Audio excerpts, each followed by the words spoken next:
बऱ्याचशा प्रश्नांची निर्गत करण्याचा प्रयत्न केला होता. आज दादा या ठिकाणी पुन्हा चोपडे साहेब यांनी करावं असं मी त्यांना विनंती.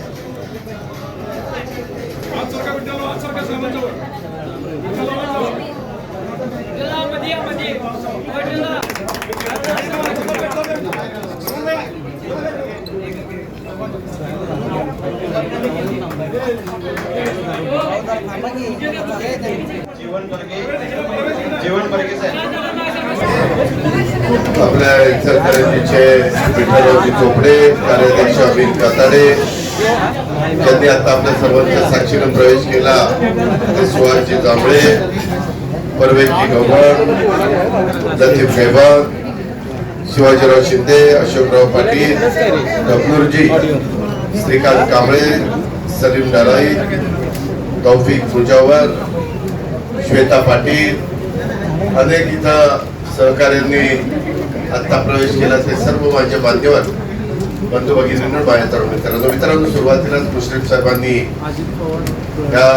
मी आजचा धावता दौरा का केला त्याच्याबद्दल सांगितलं. खरं तर वसंतदादा शुगर इन्स्टिट्यूटची एक चांगलं काम आपल्या आंबोलीच्या परिसरामध्ये सिंधुदुर्ग जिल्ह्यामध्ये चाललेलं आहे. त्याला व्हिजिट देणं मी ठरवलेलं होतं.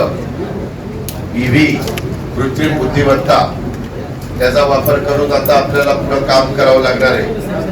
मग ती शेती असेल, ते उद्योग असेल, कुठल्याही क्षेत्रामध्ये ईव्हीचा वापर त्या ठिकाणी करता येतो.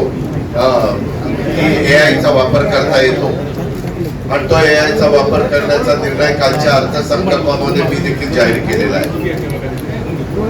आणि नवीन आव्हानं लक्षामध्ये घेऊन कुठली टेक्नॉलॉजी आल्यानंतर त्याचा उपयोग तुमच्या माझ्या राज्याला पुढे नेण्याच्या करता होईल अशा प्रकारचा सतत विचार हा आम्ही लोक सगळे करत असतो. आणि त्याच्यावर सकाळी तिथं त्याच्यानंतर कोल्हापूर शहराचे जिल्ह्याचे काही प्रश्न होते त्याच्याबद्दलची आढावा बैठक मी मुश्रीफ साहेब, प्रकाश आंबेडकर आम्ही सगळ्यांनी त्या ठिकाणी घेतली. आणि त्यानंतर एका महेश कोऑपरेटिव्ह स्पिनिंग मिलला भेट देऊन मी महानगरपालिकेमध्ये आपल्याला चाललेलो आहे त्याचा उल्लेख त्या ठिकाणी केला. शास्त्रीकरणाच्या संदर्भातला, पाण्याच्या संदर्भातला त्याचा सुतोवा 34 असं मुश्रीफ साहेबांनी सांगितलं की या अर्थसंकल्पाच्या अधिवेशनामध्ये त्याची बैठक स्वतः मुख्यमंत्र्यांनी घेतलेली होती. त्यांनी काही सूचना दिलेल्या आहेत. आताही मी महानगरपालिकेमध्ये गेल्यानंतर हे प्रश्न तिथे येतीलच. त्या प्रकारे त्याच्यात मी मार्ग कसा काढायचा ते ठरविल. दुसरी गोष्ट, तुमच्या इथं महानगरपालिकेमध्ये तुमचं रूपांतर झाल्यानंतर जीएसटीच्या संदर्भामध्ये काही तुमचे प्रश्न निर्माण झालेले. सुदैवाने ते खतम माझ्याकडेच आहे. मध्ये एक मीटिंग झालेली आहे त्याचा उल्लेख विठ्ठलरावांनी आपल्या भाषणात केला आणि त्याच्यातून मी माझ्या अधिकाऱ्यांना सांगितलेलं की आपल्याला मार्ग काढावा लागेल. तो माझ्या माहितीप्रमाणे इचलकरंजी, चंद्रपूर, परभणी, लातूर अशा काही महानगरपालिकेचा तो प्रश्न आहे. काहींचा निकाली निघालाय परंतु आपल्या सारख्यांचा काहींचा अडकलेला प्रश्न अनेक असतात. नवीन आव्हानं असतात स्वीकारण्याचा. ती कशा पद्धतीने मार्ग काढायचा अशा पद्धतीचा प्रयत्न आम्ही करत असतो. अनेक वर्ष आम्हाला याबद्दलचा अनुभव आहे. आज इथे येत असताना विठ्ठलरावांनी, बाबासाहेबांनी, मुश्रीफ साहेबांनी मला सांगितलेलं होतं की जाता जाता पक्षाच्या कार्यालयाला पण आपण भेट देऊ. इथं आल्यानंतर सुहास जांभळेजी, परवेजी गव्हाण, श्वेता पाटील, त्याच्यामध्ये लतीफ गैबान, शिवाजीराव शिंदे अशा काही मान्यवरांनी आज आपल्या सर्वांच्या साक्षीने इथं राष्ट्रवादी काँग्रेस पक्षामध्ये प्रवेश केलेला आहे. खरं तर ते आपल्याच विचारांचे. मधल्या काळामध्ये थोडस काही एकीकडे गेले, काही एकीकडे राहिले. परंतु कालच्या विधानसभेच्या निवडणुकीच्या निमित्तानं महाराष्ट्रातल्या जनतेने जो काही कौल दिलेला आहे लोकशाहीमध्ये तो कौल मारून पुढे त्या ठिकाणी जायचं असतं. आणि त्याच्यात या सगळ्या तरुणांचा उपयोग आपल्याला पुढच्या वाटचालीच्या करता निश्चितपणे होईल. मी नवीन जे काही सहकारी आलेले आहेत त्यांचं मनापासून स्वागत करतो. त्यांना मान सन्मान मिळेलच, परंतु त्यांना मान सन्मान देत असताना जुन्यांवर पण अन्याय होणार नाही याबद्दलची पण काळजी मी, मुश्रीफ साहेब, बाबासाहेब आम्ही सगळेजण त्या ठिकाणी घेऊ. आज राजेश पाटील पण आलेले आहेत. मला तुम्हाला सगळ्यांना सांगायचं आहे की सध्या सदस्य नोंदणीचा, सभासद नोंदणीचा कार्यक्रम मोठा चालू आहे. मला आज एअरपोर्टला उतरल्यावर मुश्रीफ साहेबांनी काही पिंक कलरच्या गाड्या दाखवल्या. ते म्हणले कोल्हापूर जिल्ह्यामध्ये वेगवेगळ्या भागामध्ये सभासद नोंदणीच्या निमित्तानं त्या फिरतायत. राज्यात 1 नंबर करणार आहे. आपल्याला त्यांनी सांगितलं की मी राज्यात नंबर 1च्या सभासद नोंदणी करणार आहे. माझी आपल्याला विनंती आहे की आपला पक्ष हा सर्व धर्म समभावाच्या विचारांनी पुढे जाणारा पक्ष आहे. शिवशाहू फुले आंबेडकरांची विचारधारा पुढे नेणारा आपला पक्ष आहे. आपला पक्ष जात पात धर्म भेदभाव हा मानत नाही. हिंदवी स्वराज्याची स्थापना करत असताना छत्रपती शिवाजी महाराजांनी जसं 18 पगड जाती 12 बलुतेदारांना बरोबर घेऊन हिंदवी स्वराज्याची स्थापना केली. माझी इचलकरंजी नगरी आणि हा परिसर इथं मोठ्या प्रमाणावर रोजगाराच्या निमित्तानं मजूर लोक राहतात. इथं स्पिनिंग मिल आहे, इथं सूत तयार होतं, इथं वेगवेगळ्या प्रकारे लोक कष्ट घेत असतात आणि त्यांना मदत करणं आमचं सगळ्यांचं काम आहे. आम्ही आज काही लाख कुटुंबियांना घरकुलाचा कार्यक्रम हातामध्ये घेतलेला आहे.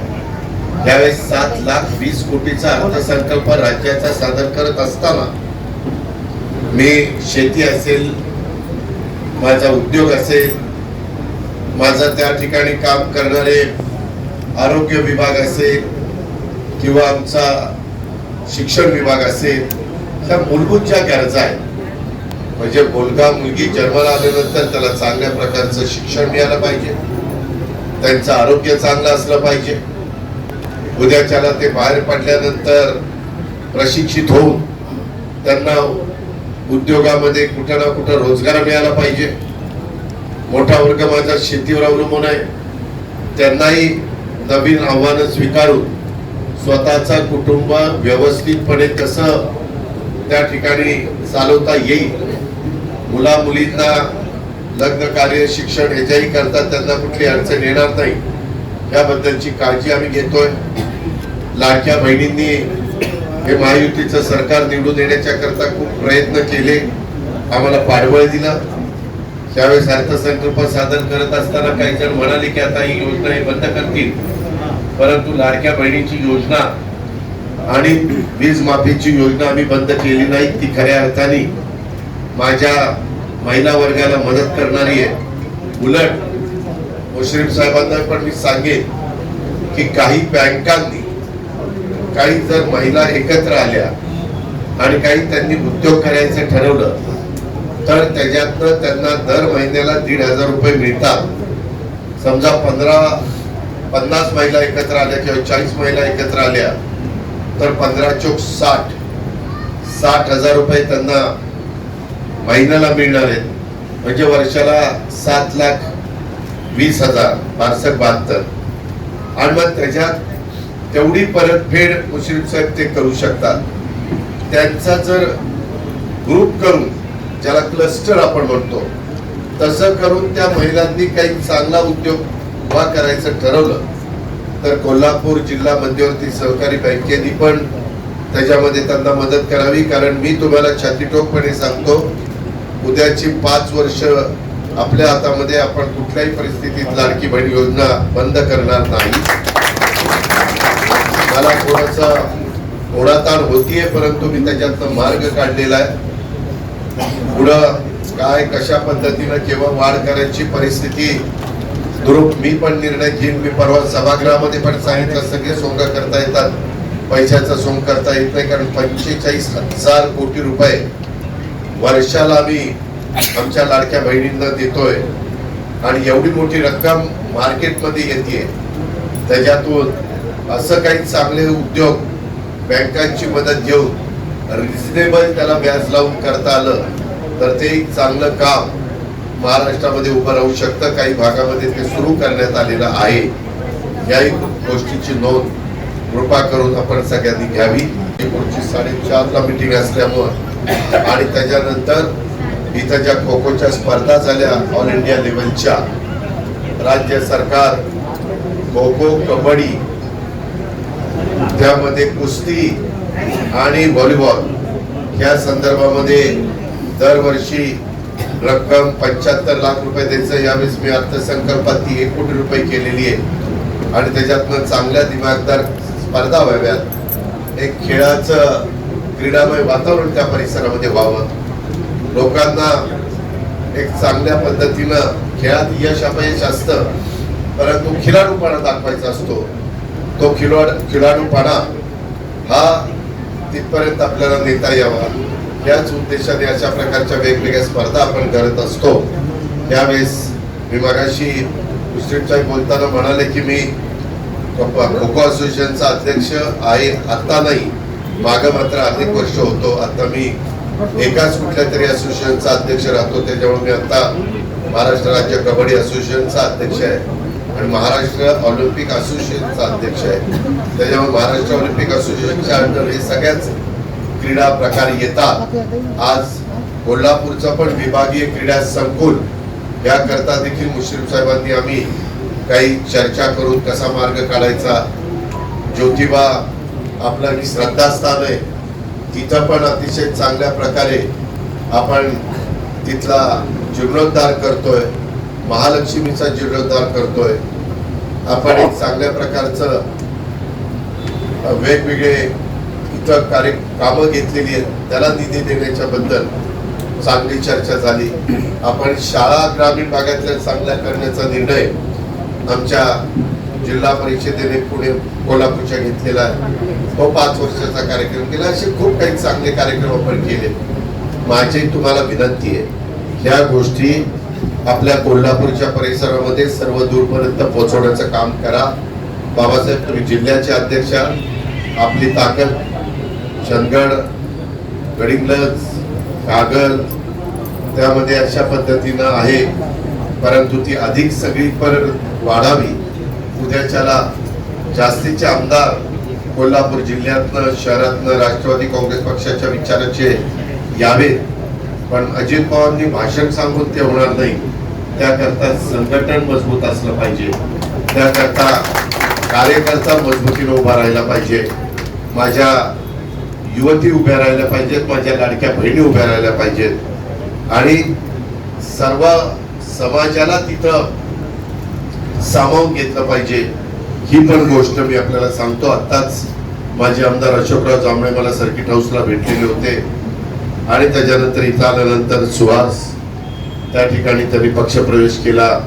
आमच्या परवेशजींनी केला, आमच्या लतीफबाईंनी केला, शिवाजीरावनी केला, अशा अनेक, स्वतः आमची श्वेता हिनं केला.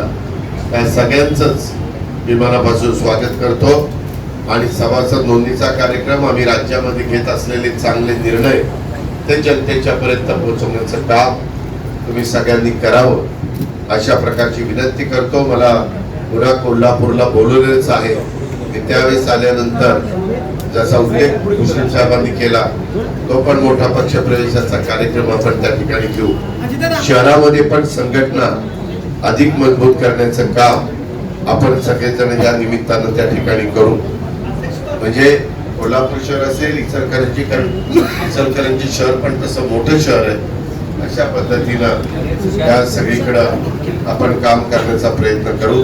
इथं आल्यानंतर ज्या प्रेमाने आमचं स्वागत केलं त्याबद्दल विठ्ठलराव आणि अमित आणि बाकीच्या सगळ्यांना मी धन्यवाद देतो. त्यांचे सगळ्यांचेच मी मनापासून आभार मानतो. आणि विद्यार्थी संघटना, युवक संघटना, महिला संघटना, बाकीच्या सगळ्या संघटना यांनी उत्तम पद्धतीनं काम करत राहावं अशा प्रकारची त्यांना विनंती करतो. सभासद नोंदणी करा ही पण विनंती करतो. सर्व घटकाला त्याच्यात सामावून घ्या. वेगवेगळ्या क्षेत्रातल्या मान्यवरांना देखील त्याच्यामध्ये सभासद करण्याचा प्रयत्न करा अशी सूचना करतो आणि या ठिकाणी थांबतो. जय हिंद, जय महाराष्ट्र.